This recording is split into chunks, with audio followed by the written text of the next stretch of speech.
2017 was a sad and frustrating year for video games. I think it was probably the worst year for video games this decade.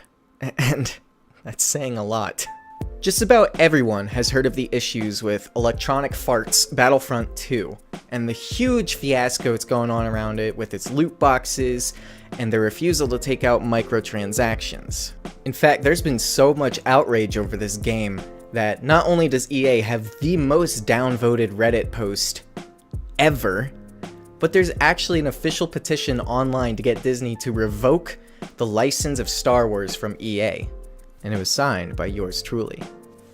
EA is noted as probably the worst video game publisher ever, and in fact, they've actually won awards for being the worst company of the year several times. A trend that's probably going to continue with this year. But EA is not the only video game publisher that sucks complete butt cheeks.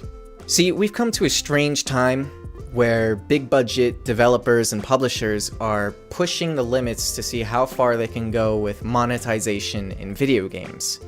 In other words, they're seeing how much money they can suck out of us.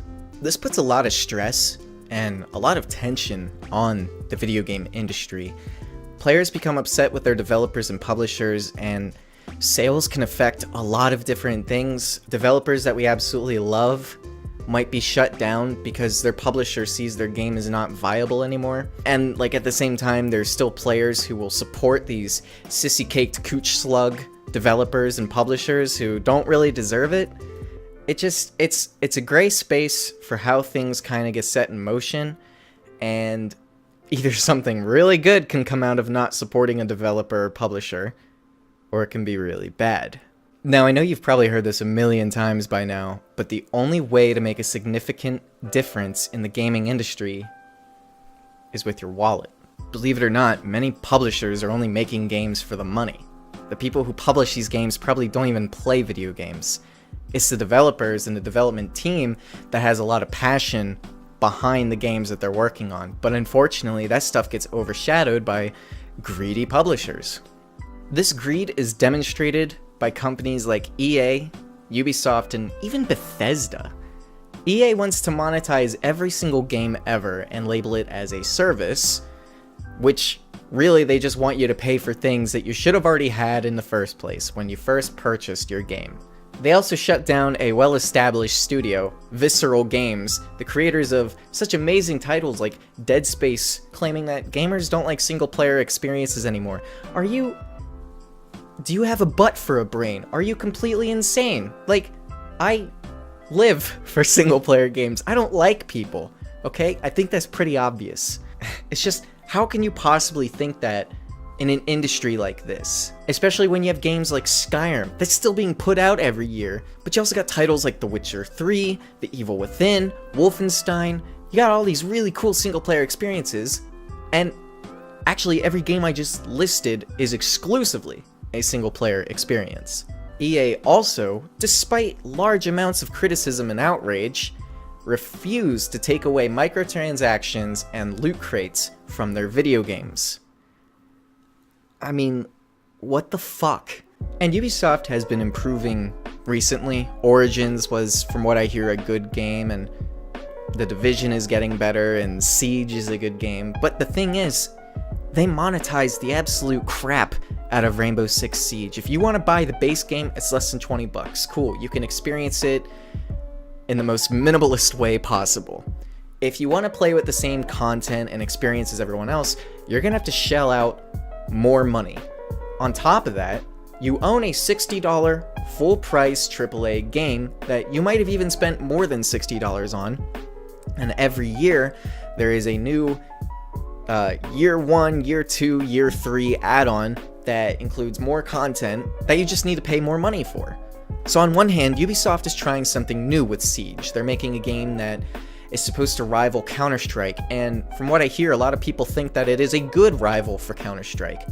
But at the same time, they're using monetization to get you to buy cosmetics and to even buy game content that is released after the game's release, which, when the game was first released, it had just enough content to kind of keep it standing.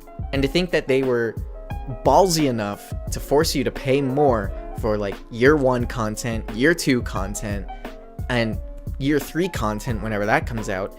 It just blows my mind that they would even think to make you do that. And besides that, Bethesda has now implemented paid mods with their video games like Skyrim and Fallout 4. And to be clear, this is Bethesda the publisher, not Bethesda Game Studios, the good folks behind the Elder Scrolls and the new Fallout games, whom I respect a lot. You can say what you want about their game design. I think that they are very competent developers who just need a better game engine. But seeing Bethesda start to take a shady approach to things, it really hurts. I mean, I bought a 360 just to play the Elder Scrolls 4 Oblivion, which is still to this day probably my favorite game ever. And I've absolutely supported Bethesda in the fullest ever since then. And then they acquired id, and now they've got Machine Games working on the Wolfenstein games, and they have The Evil Within. They have all these great IPs, but they're being shady about it. Now they're not sending out review copies early because they want everyone to experience the game at the same time, which is complete crap. And despite that, they still have pre-order incentives for you to buy the game early. It's really shady. Look, I know this is a bit of a ranty video, but all this stuff has been popping up lately, and it's something that, even though it's been said before, I think needs to be said again. Spend your money however you want. I'm not going to tell you how to spend it because that's just going to end up upsetting more people. If you don't like the path that a publisher or developer is taking, let them know. Don't support their games. Don't buy their games. Every now and then, the developers and publishers that we love can go off course. And that's okay. We just need to remind them to get back on course. For some people, it's way too late. But for the developers and publishers we love, we hold the power, and we can tell them how to do things. I know this sounds a bit like a dictatorship, but in terms of them creating entertainment for us and then trying to monetize the absolute hell out of it with different types of gambling, it sucks. And we gotta tell them that it sucks. But then there are some bomb-ass publishers out there that are just creating amazing games. An easy one to look at is CD Projekt Red, who made the Witcher series, and now they're going to be making Cyberpunk 2077. And actually, a publisher that I've been going to a lot recently is Devolver Digital. They published Absolver, one of my favorite games of 2017, which if you want to see that video, you can click up at the top here. They're pushing out some really good games, and the developers that all work underneath them are very passionate people, and it's so obvious in the games that they are excited and happy to do this every single day.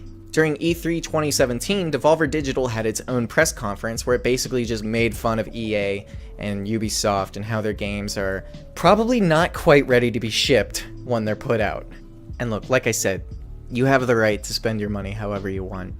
But if you're someone who posts on social media how much you hate a game's practices, or if you actively just talk shit on a game, don't support it. Take a stand. We can make something change as a community. The gamers hold the power. We need to tell our favorite developers and publishers that they messed up. We need to let them know, look, you're going down the wrong path, but we want you to come back. Come back. Show us a good time, take us out to dinner, and we'll call you back for a second date. On us. Except for EA. Fuck EA.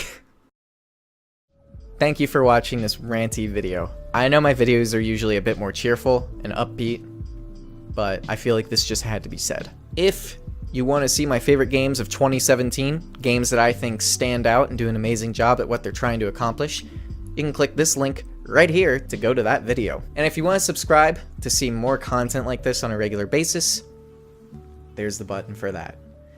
You're welcome. So thanks again for watching my video, and be sure to click these things.